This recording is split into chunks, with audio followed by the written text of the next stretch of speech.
I'm here with Kevin Roche, General Manager of Ecomaine. Thank you very much for joining us today. Thanks, Tom, for having me.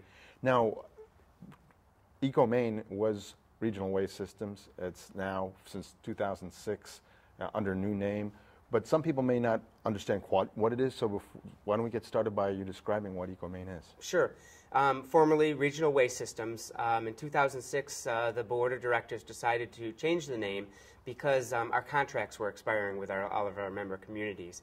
And going forward, along with the new contracts, came a name change. And it was really to address the new endeavors, the new environmental programs that we were interested in pursuing.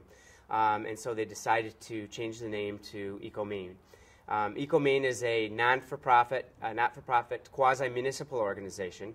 We have 21 owner communities, but in addition to that, we have 39 member communities in all that utilize our services. So we have the owner communities that own and use our facilities, and then the balance of the communities aren't owners, but we have long-term contracts with those communities to use our programs and to use our facilities.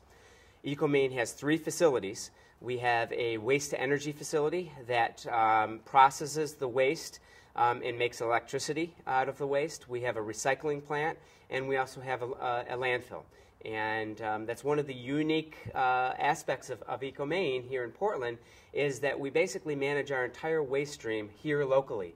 We're not dependent upon faraway places to manage our waste. It's interesting that your title also, I mean, the name of the organization is Ecomaine, because when you think of regional waste or waste systems, you think of something that isn't so eco-friendly, but yours is, and you really do emphasize a lot with reusing waste for energy. Could you talk about that, the energy part of it, what you do, how you... Sure. Our organization is committed to the state's waste hierarchy, which is the same as the federal government's waste hierarchy, and that is reduce, reuse, recycle, then compost, then waste to energy, and then the very bottom rung is landfilling that material that can't be utilized in one of the above processes.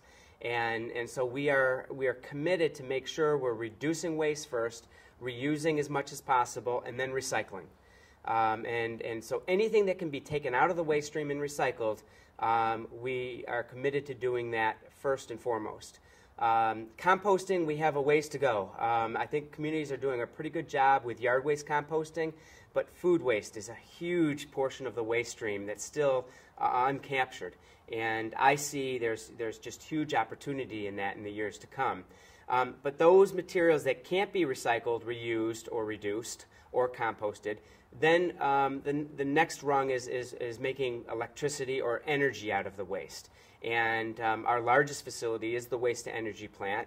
We're fortunate to have a waste-to-energy plant in our community, and we process the waste so that we don't have to landfill nearly as much. And the reason why landfill is the bottom rung is really landfilling. The strategy of landfilling is storage of waste.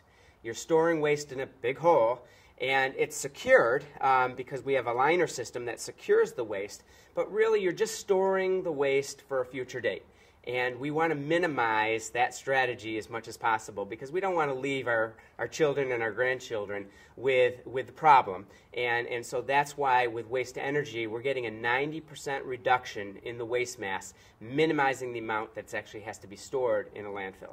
Now, recently we did a video with some teenagers about just the recycling process, and seems like you've done a lot in the last few years in making that more streamlined for people, how they can recycle things. It's non-sort recycling? Yep. We call it single sort. And so what we found was recycling was very popular, over the last 10, 20 years. Recycling has really gained steam.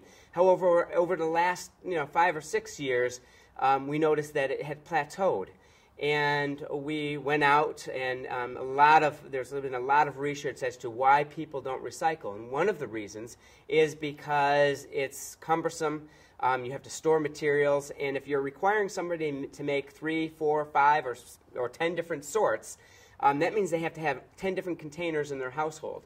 And so what we wanted to do was to convert the non-recycler over to recycle. And we found that single sort, meaning that they could mix all of the recyclable materials together, just have one container for all recyclables, and then one container for the trash, made it much simpler. And studies show that participation improves when you make recycling programs easier. So we weren't marketing to people who were already recycling. We were marketing our program to the non-recycler and trying to get them to convert. Already we've seen an increase in participation in our recycling programs.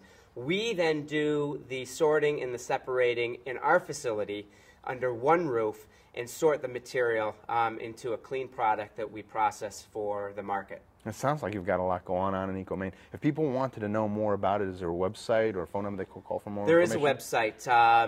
Ecomaine.org is our website, and I would encourage you. It's a pretty good website. We keep it active, and so please check back. We get quite a few hits, and there's just a lot of information on there about our organization. Well, thanks a lot for joining us. It was great to hear more about it and all the great things you're doing. Thank you again for having me, Tom.